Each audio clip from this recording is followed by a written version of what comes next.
everyone. So today I'm going to be sharing some of my favorite books, and I've really gotten into reading. I'm filming this at school, by the way, so I feel like someone's gonna like walk in.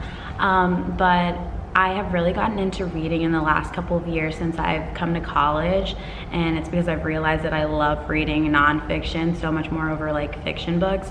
I'm gonna be sharing some of my favorite inspirational books that I feel like have just had like a larger impact in my life, and I hope that you will decide to pick up one of them and that it sounds like an interesting thing to read to you.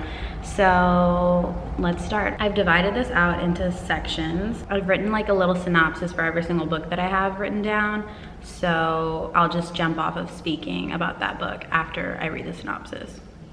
The first book is A Year to Live by Stephen Levine, and this is a self-help / spirituality book on mindful living. He shares in detail the lessons that he learned and practices that he applies in the year that he decides to live as if it were his last. The author, Stephen Levine, decides that he wants to dedicate 1 year of his life to mindful living, to trying to live more in the moment, and essentially pretending like it's really his last year to be alive with his family, his friends, etc., so that he can start living the life that he wants to and being as grateful as he wants to. And so he shares just the lessons that he learned over this year as he's like writing this, and the things that the steps that he takes towards trying to get to the goal that he wants, which is basically to live a more fulfilled life. Second book is The Happiness Project by Gretchen Rubin, and I'm reading this one right now. It is so good. I'm not done with it, but it was just too good that I had to share it in here. And actually, I was reading this this past week while I was at work. I work in an office, and this was the reason that one of the reasons that I wanted to share my favorite books, because my favorite books have really just changed the course of my life in the past 2 years. And I don't want to go on like a whole spiel, but The Happiness Project is another year-long self-discovery endeavor. And in this book, Rubin dedicates 12 months to applying research theories about how to be happy after realizing that she could be happier day to day, even though she's not necessarily unhappy. So basically, the author Gretchen Rubin is living here in New York and is on the bus one rainy day and just has this epiphany that she wants to be living, and she feels like she should be living a happier life even though she's not unhappy or depressed in her life. So Gretchen decides to research all the theories of how to be happy, come across as many as she can, both contemporary and historical, and decides to, from that, mold a plan on how to be happier. So each month she establishes some goals that she wants to accomplish and then tries to carry those into the next month until it's an accumulative and holistic process. But this book is so good. All the books that I'm telling you to read also, I just love because of the tone of the authors. A lot of them come from although they're different genres, they're written in a very personal tone that it sounds also like a memoir, because a lot of them kind of are. So these, don't be afraid that a lot of them are research based. They're really easy reads and interesting. The next book is Brain Over Binge by Katherine Hanson, and this is a self-help guide to overcoming a binge eating disorder. It is extremely scientific in its research on what leads to a binge and binge eating disorder in the brain. So I actually read this book, and I don't think I ever finished it, but I read most of it a couple years ago. And I really just wanted to include this one because I feel like eating disorders are a lot more common than we think they are, or at least eating disorder tendencies and the actions that lead to an eating disorder and the insecurities and pressures, etc. I know that there's a lot of people that go through these things and don't ever tell anyone. So this book, specifically if you have a binge eating disorder, it for me personally helped me so much. And I'm getting stressed talking about this. I came across this book when I looked up a lot of YouTube videos when I was probably like at my worst with my binge eating disorder and when it was like having the most impact on me, and a lot of people on YouTube recommended this book, and so that's how I came across it. So I also just like wanted to pass along the favor to somebody else that I hope is maybe watching this. Not that I hope that somebody has like an eating disorder, but if somebody is looking for something to help them out, not to say that this will be a miracle solve all, but I hope that it can help somebody. And it's really helpful also because the author talks about her experience with a binge eating disorder, and so a lot of that was like really relatable and kind of crazy to read when you relate to somebody's like habits. Reading somebody else's experience and having it parallel in a lot of ways to yours is kind of like in a way comforting, but this is a really good book that I definitely recommend if you're in that situation. The next book is a feminist book, and so is the one after it. I have 2 recommendations for feminist books. So the first one is All the Single Ladies by Rebecca Traister. And this is a historical investigation of the sexual, economic, and emotional lives of women over generations. Largely research-based, but delivered through an easily understandable and friendly/conversational tone. It breaks down and inspires through overviewing the social progress of women while including contemporary examples of all the ways that we must still push forward for change. So that kind of encompasses what this book is about. It goes over the history of the struggles that women have faced and in what ways we've come so far and what ways we still need to go. It also gives a lot of examples of just like the relationships that women hold and the roles that they have in society. It's a lot. It's such a good book though, and definitely a well worth read if you're looking into or interested in learning more about feminism. I feel like this is definitely a book to start with, and this is, I feel like, the book that maybe started me into my passionate interest in feminism. I starred this one. If you're gonna read any in this whole video, I definitely recommend reading that one. So the second feminist book that I have is Bad Feminist by Roxane Gay, and a lot of people might know this, maybe not, but this is a book of essays on feminist issues as they relate to different examples of media and popular culture today. It's less of a conviction of the right and wrong way to consume/engage with media as a feminist than it is an open dialogue and acceptance of the fact that it is impossible to be a perfect feminist. And lastly, I put a little asterisk that it really stresses also the importance of embracing your own feminism. So that kind of, I feel like, says everything that this book is about. She uses different examples, and it's kind of just more of like a book of her thoughts about feminism and issues on feminism, how they relate to things that you engage with every single day. One of the examples that she uses is something that happened on Tosh.0. It's also another good book to get you started on feminism because it is a book of essays. So if you're not really a big reader, you can kind of just like read the essays sporadically and you don't have to read it from beginning to end, but it's nice too, so it's really good. The next genre of books that I have is health books. The first book is a pretty well-known one in the vegan community, and it is called How Not to Die by Michael Greger.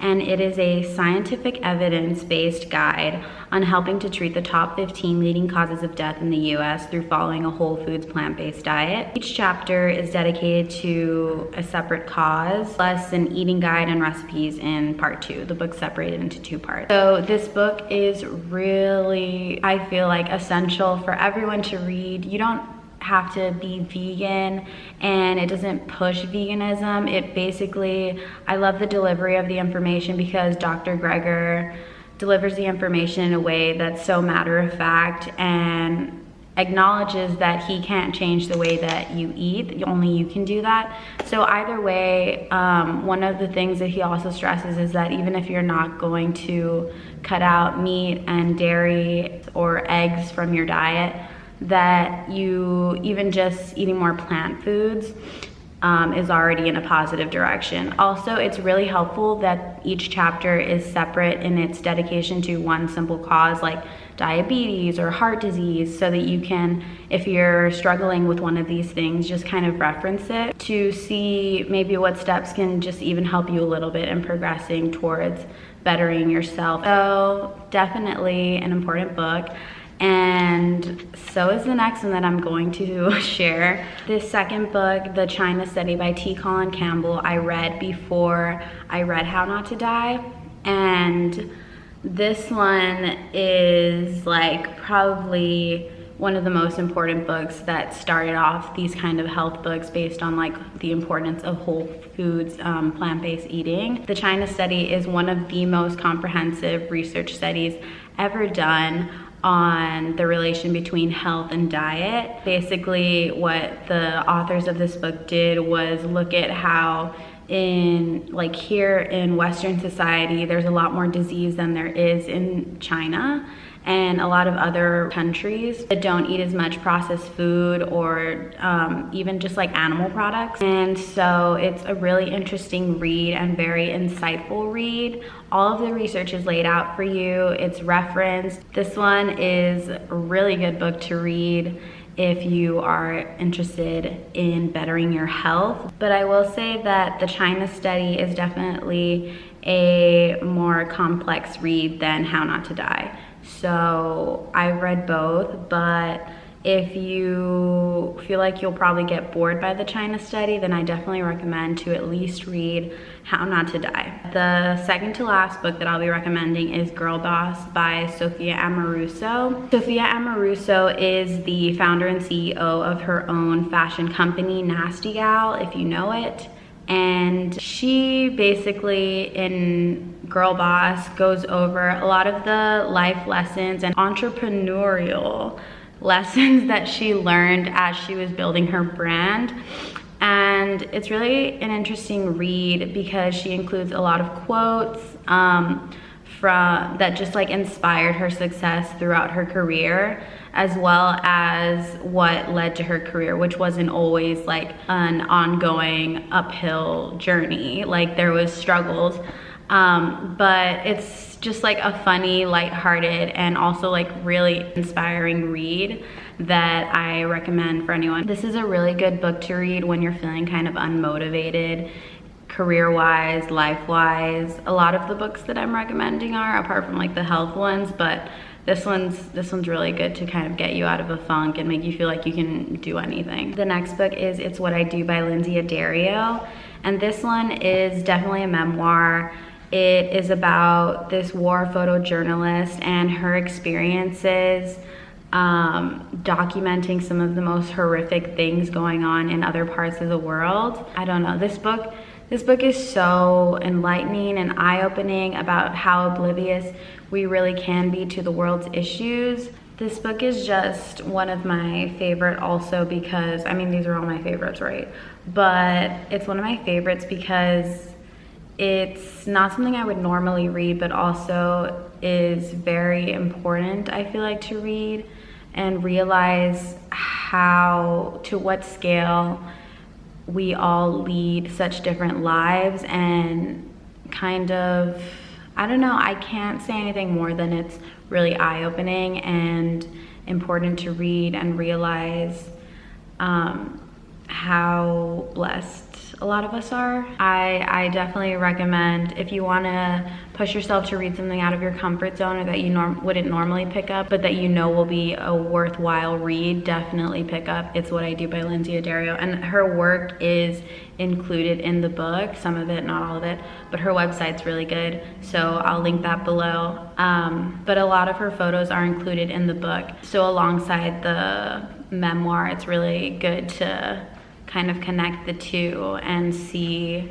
more than just what she's written on the page and the reality of a lot of these situations. So that is all the books that I have to recommend today, and I hope that you'll pick up at least one of the books that I've recommended and enjoy it as much as I did. All of these have really been so close to my heart in reading them and had such an impact on me, so I hope that one of them is able to speak to you or bring forth some sort of inspiration or change and positive change in your life. So yeah, either way, if not, pick up a book. They changed my life, and I'm sure that they will change yours. There's a book on anything that you're interested in out there, And I love to hear what other people are reading and getting book recommendations for myself. So if you have any great book recommendations, even if you just want to like cut it down to your single favorite book, it doesn't even have to relate to any of like the genres that I split this video up into, but just leave them down below. I would love to hear anybody else's book recommendations. Also, I can be found on GoodReads and would love to follow you if you have a GoodReads account and use it regularly. I have a lot of these books, I think all of them, on my GoodReads account. So if you have a GoodReads account, or if you want to start one because you're inspired by this video, or you already are a reader but just haven't gotten yourself to getting a GoodReads account, I definitely recommend it. And I will see you next video. Bye.